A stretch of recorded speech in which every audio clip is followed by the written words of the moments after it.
Quality level up. 이상하게 시댁만 다녀오면 내가 나쁜 사람 된 기분 드는 분들 계시죠? 싸운 것도 아닌데 기운이 쭉 빠지고 할 말은 많은데 말하면 더 피곤해질 것 같아서 그냥 참고 결국 집에 와서 혼자 곱씹으면서 자책하는 그 패턴. 혹시 이 영상을 보고 계신 분들 중에도 지금 그런 감정에 시달리고 계신 분 있으신가요? 오늘 이 영상을 끝까지 보시면 여러분은 세 가지를 얻어가실 수 있습니다. 첫째, 왜 유독 시댁에서만 이렇게 상처받는지 그 심리적 구조를 명확하게 이해하게 되실 거예요. 둘째, 착한 며느리 콤플렉스가 어떻게 여러분을 더 힘들게 만드는지 과학적 근거와 함께 확인하실 수 있습니다. 그리고 마지막으로 상처받지 않으면서도 관계를 유지할 수 있는 구체적인 대화법과 전략을 배워가실 수 있어요. 그런데 여기서 중요한 건 이 영상은 어떻게 참을까에 대한 이야기가 아니라는 겁니다. 오늘 우리가 나눌 이야기는 어떻게 상처받지 않을까에 관한 것이에요. 참는 건 해결이 아니거든요. 그저 시한폭탄의 타이머를 늦추는 것일 뿐입니다. 자, 그럼 지금부터 시작하겠습니다.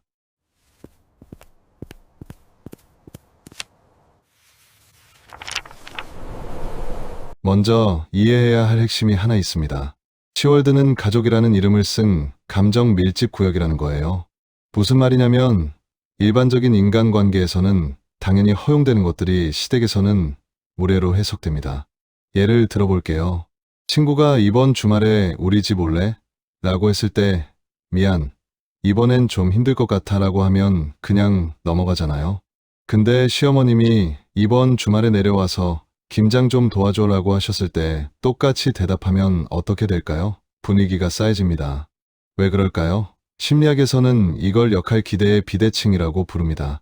며느리에게는 가족 구성원으로서의 의무가 기대되지만 정작 며느리 본인은 아직 정서적으로 완전한 가족 구성원이 된 게 아니거든요. 그러니까 서로가 생각하는 당연함의 기준이 다른 거예요.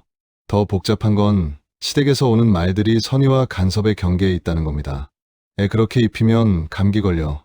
요리는 이렇게 해야지. 살 좀 빼는 게 어때? 이런 말들이요. 이게 진짜 걱정인지, 통제인지, 비난인지 구분이 안 되니까 반응하기가 너무 어려운 거예요. 반박하면 불효녀되는 것 같고, 그렇다고 가만히 있으면 계속 쌓이고, 그래서 생기는 가장 큰 착각이 바로 이겁니다. 가족이니까 더 이해해야지. 틀린 말은 아닙니다. 하지만 여기엔 함정이 있어요. 가족일수록 오히려 명확한 구조가 필요합니다. 경계가 없는 친밀함은 침해가 되거든요. 심리학자 머레이 보에는 분화라는 개념을 강조했는데요. 이게 뭐냐면 가족 안에서도 나와 타인을 분리할 수 있는 능력을 말합니다. 건강한 가족 관계는 무조건적인 융화가 아니라 적절한 분리 속에서 존중이 유지될 때 만들어진다는 거예요. 그런데 시월드는 이 분화가 가장 어려운 공간입니다. 왜냐하면 며느리라는 역할 자체가 이미 누군가의 가족 체계 안으로 편입되는 것이니까요. 그러니 나만 참으면 된다는 압박이 계속 생기는 겁니다. 하지만 기억하세요. 나만 참는다고 관계가 좋아지지 않습니다. 오히려 내가 무너집니다. 그럼 여기서 가장 먼저 바꿔야 할 게 뭘까요? 바로 이겁니다. 시댁의 말이 곧 나에 대한 평가다라는 연결고리를 끊는 거예요. 예를 들어볼게요. 시어머니가 요즘 애들은 집안일도 제대로 못해라고 하셨을 때 우리는 자동으로 이렇게 받아들입니다. 나는 집안일을 못하는 사람이구나. 나는 부족한 며느리구나. 그런데 잠깐, 정말 그 말이 당신의 능력에 대한 객관적 평가일까요? 아닙니다. 그건 시어머니의 불안, 기대, 혹은 평생 익숙해진 통제 습관이 드러난 것일 뿐입니다. 임상심리학에서는 이걸 투사라고 부르는데요. 다른 사람의 말과 행동이 사실 그 사람 내면의 감정이나 두려움을 반영하는 현상을 말합니다. 시어머니가 며느리에게 엄격한 기준을 들이댄 건 며느리가 정말 부족해서가 아니라 시어머니 본인이 평생 그런 기준 속에서 살아왔기 때문일 수 있다는 거예요. 한 줄로 정리하면 이겁니다. 이건 나의 인성 문제가 아니라 그 집의 방식이다. 이 분리가 되지 않으면 어떤 대처 기술을 배워도 소용없습니다. 왜냐하면 감정 소모가 너무 크거든요. 대화 기술로 상황을 넘겼다 해도 집에 돌아와서 계속 곱씹으면서 내가 뭘 잘못했나, 내가 부족한가라고 자책하면 결국 무너지는 거예요. 그래서 훈련이 필요합니다. 시댁에서 뭔가 말을 들었을 때 즉시 이렇게 생각해 보세요. 이건 저분의 세계관이지 나에 대한 진실이 아니야. 처음엔 어색하고 억지스러울 수 있어요. 근데 반복하다 보면 정말 신기하게도 말이 감정으로 들어오지 않게 됩니다. 신경과학적으로 보면 이건 편도체의 반응을 전두엽이 조절하는 과정이에요. 편도체는 위협을 감지하면 즉시 감정 반응을 일으키는데 전두엽은 잠깐 이게 정말 위협인가? 라고 재해석하는 역할을 합니다. 우리가 의식적으로 생각을 전환하면 뇌가 실제로 다르게 반응하기 시작한다는 거죠. 이걸 연습하세요. 감정적 분리는 냉정함이 아닙니다. 그건 나를 지키는 방어막입니다. 자, 그럼 이제 본격적으로 들어가 볼게요. 왜 착한 며느리일수록 더 힘들까요? 착한 며느리의 가장 치명적인 함정은 이겁니다. 계속 예스를 하면 그게 기준이 됩니다. 기준이 되면 더 많은 게 요구됩니다. 더 요구받으면 분노가 누적됩니다. 그리고 어느 순간 폭발하거나 아니면 완전히 무너져 버리는 거예요. 여기서 꼭 기억하셔야 할 문장이 하나 있습니다. 한 번의 희생은 미담이 되지만 반복된 희생은 의무가 됩니다. 심리학에서는 이걸 상호성의 규범 왜곡이라고 설명하는데요. 처음에는 고마워, 미안해로 시작하지만 같은 행동이 반복되면 당연한 거 아냐? 로 바뀐다는 겁니다. 인간의 뇌는 반복되는 것에 둔감해지거든요. 그래서 착한 며느리는 점점 더 많이 해야 겨우 인정받는 구조에 갇히게 됩니다. 더 큰 문제는 이거예요. 착한 며느리는 거절을 못합니다. 왜냐하면 거절이 곧 싸움이라고 생각하기 때문이에요. 근데 진실은 정반대입니다. 거절은 싸움이 아니라 관계의 규칙을 세우는 행위입니다. 예를 들어볼게요. 시어머니가 주말마다 내려와라고 하시는데 당신은 사실 한 달에 한 번 정도가 적당하다고 생각한다면 착한 며느리는 이렇게 합니다. 네, 알겠습니다. 하고 매주 내려가다가 어느 순간 도저히 못하겠어요. 라고 폭발해버리는 거죠. 하지만 관계의 규칙을 세우는 사람은 처음부터 이렇게 말합니다. 어머님, 주말이 저희한테는 유일한 쉬는 시간이라 매주는 어려울 것 같아요. 한 달에 한두 번 정도는 어떠세요? 이게 거절인가요? 아니요. 이건 협상입니다. 그리고 여기서 중요한 건 착한 며느리는 이런 말을 하고 나면 죄책감에 시달린다는 겁니다. 내가 너무한가? 시어머니가 상처받으셨으면 어떡하지? 근데 생각해보세요. 당신의 시간과 에너지를 지키는 게 왜 죄가 됩니까? 행동경제학자 된 에리얼리의 연구를 보면 사람들은 타인의 요청을 거절할 때 실제보다 훨씬 더 큰 부정적 반응이 있을 거라고 예상한다고 합니다. 그런데 실제로는 대부분 사람들이 생각보다 담담하게 받아들입니다. 우리가 두려워하는 최악의 시나리오는 대부분 머릿속에만 존재하는 거예요. 착한 며느리를 그만두세요. 그건 당신을 보호해주지 않습니다. 그럼 구체적으로 어떻게 말해야 할까요? 여기서 핵심 원칙은 이겁니다.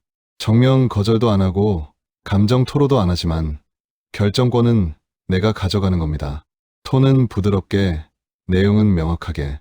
실전 스크립트를 몇 가지 드릴게요.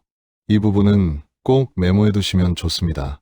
첫 번째, 시어머니가 육아에 간섭하실 때, 어머님, 마음은 정말 감사해요. 다만 저희 방식으로 한번 해보고 싶어요.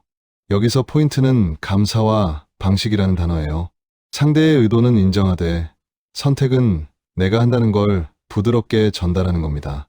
두 번째, 옛날 방식을 강요하실 때 그 말씀 이해는 되는데 요즘 상황이 예전이랑 많이 달라서요. 이해한다고 말하면서도 따르지 않을 수 있다는 걸 보여주는 거예요. 이건 거절이 아니라 시대적 차이를 인정하는 거라는 프레임을 만드는 겁니다. 세 번째, 결정을 강요하실 때 조언해 주셔서 감사해요. 결정은 저희가 상의해서 할게요. 여기서 핵심은 결정은 이미 났다는 뉘앙스입니다. 설명하지 마세요. 설득하지 마세요. 변명하지 마세요. 그냥 결정권이 누구한테 있는지만 명확히 하면 됩니다. 왜 이렇게 해야 할까요? 대화 심리학에서는 메타 메시지라는 개념이 있는데요. 우리가 주고받는 말 뒤에는 항상 숨겨진 메시지가 있다는 겁니다. 어머님 말씀 정말 맞아요. 근데요, 이렇게 시작하면 메타 메시지는 당신 말이 틀렸어요가 됩니다. 반면 어머님 마음 감사해요. 저희는 이렇게 할게요 라고 하면 메타 메시지는 당신을 존중하지만 우리 결정도 존중해 주세요가 되는 거예요. 여기서 절대하면 안 되는 실수가 하나 있습니다.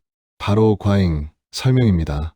어머님, 사실 제가 요즘 너무 피곤해서요. 그리고 남편도 주말에 쉬어야 하고 애도 어린이집 다니느라 지쳐서. 이렇게 말하는 순간 상대방은 여러분의 변명 하나하나를 반박할 기회를 얻게 됩니다. 짧게 말하세요. 명확하게 말하세요. 그리고 반복하세요. 같은 요구가 또 들어오면 같은 문장을 다시 한번 말하면 됩니다. 어머님, 저번에도 말씀드렸듯이 저희는 이렇게 하기로 했어요. 이게 익숙해지면 신기한 일이 생깁니다. 시댁에서도 이 며느리는 이런 스타일이구나 라고 학습하기 시작합니다. 그리고 불필요한 요구가 줄어듭니다. 이제 가장 중요한 부분입니다. 시월드 주도권의 핵심은 바로 남편입니다. 많은 부부가 여기서 무너집니다. 당신 엄마잖아. 왜 나만 힘들게 해? 이렇게 말하면 싸움이 됩니다. 왜 나만 이해해? 당신은 편하겠네. 이렇게 말하면 고일됩니다. 그럼 어떻게 해야 할까요? 남편을 중재자가 아니라 방어막으로 세워야 합니다. 무슨 차이냐면 중재자는 엄마와 아내 사이에서 줄타기를 합니다. 엄마도 이해해줘. 당신도 이해해줘. 이건 아무 문제도 해결하지 못합니다. 반면 방어막은 아내 편에 서서 부모님께 경계를 설정하는 역할을 합니다. 그럼 남편에게 어떻게 말해야 방어막이 되게 할 수 있을까요? 이렇게 말하세요. 당신이 중심을 잡아줘야 내가 시댁에 더 잘할 수 있어. 여기서 포인트를 볼까요? 공격이 아닙니다. 비난이 아닙니다. 협력 요청입니다. 그리고 이 말은 남편에게 역할과 명분을 동시에 줍니다. 아, 내가 중심을 잡으면 아내가 우리 부모님한테 더 잘한다고? 남자들은 문제 해결의 주체가 되는 걸 좋아하거든요. 그리고 구체적으로 요청하세요. 어머님이 이런 말씀 하실 때 당신이 먼저 대답해 줄 수 있어? 우리 방문 횟수에 대해서 당신이 먼저 말씀드려 줄래? 애매하게 좀 도와줘가 아니라 정확히 무엇을 언제 해달라고 말하는 겁니다. 부부치료 전문가 존 고트만의 연구를 보면 건강한 부부는 갈등이 없는 게 아니라 갈등을 다루는 방식이 다르다고 합니다. 특히 시댁 문제에서는 남편이 우리 편이라는 명확한 신호를 보낼 때 아내의 스트레스가 현저히 줄어든다는 연구 결과가 있어요. 그런데 만약 남편이 계속 회피한다면 엄마한테 내가 뭐라고 해? 그냥 내가 참아. 이런 식이라면 그때는 더 솔직하게 말해야 합니다. 지금 이대로 가면 나는 점점 지쳐서 시댁이 싫어질 거야. 그럼 당신도 나도 부모님도 모두 불편해져. 지금 당신이 움직이는 게 모두를 위한 거야. 이건 협박이 아니라 현실입니다. 참는 것에는 한계가 있고 그 한계가 넘어가면 관계 자체가 무너진다는 걸 남편이 알아야 합니다. 자, 오늘 우리가 나눈 이야기를 정리해 볼게요. 시월드는 감정 싸움이 아닙니다. 참는 사람이 이기는 구조도 아니에요. 상처받지 않는 적절한 거리와 명확한 기준, 이 두 가지가 핵심입니다. 첫째, 시댁의 말을 나에 대한 평가로 받아들이지 마세요. 그건 그들의 세계관일 뿐입니다. 둘째, 착한 며느리 콤플렉스를 내려놓으세요. 반복된 희생은 의무가 될 뿐입니다. 셋째, 부드럽지만 명확한 언어로 경계를 세우세요. 넷째, 남편을 방어막으로 세우세요. 당신 혼자 싸운 게 아니라는 걸 보여주는 겁니다. 프랑스 철학자 시몬 베유는 이런 말을 남겼습니다. 자신에 대한 배려 없이 타인을 돌보는 것은 사랑이 아니라 자기 파괴다. 좋은 며느리가 되려고 애쓰지 마세요. 먼저 나를 잃지 않는 사람이 되세요. 그게 결국 가장 오래가는 관계입니다. 오늘 영상이 도움이 되셨다면 구독과 좋아요 부탁드립니다. 여러분의 작은 클릭 하나가 더 많은 분들에게 이 메시지를 전하는 힘이 됩니다. 그리고 기억하세요. 당신은 나쁜 며느리가 아닙니다. 단지 당신을 지키려고 애쓰는 용기 있는 사람일 뿐입니다. 여기까지 시청해주셔서 감사합니다. 다음 영상에서 또 뵙겠습니다.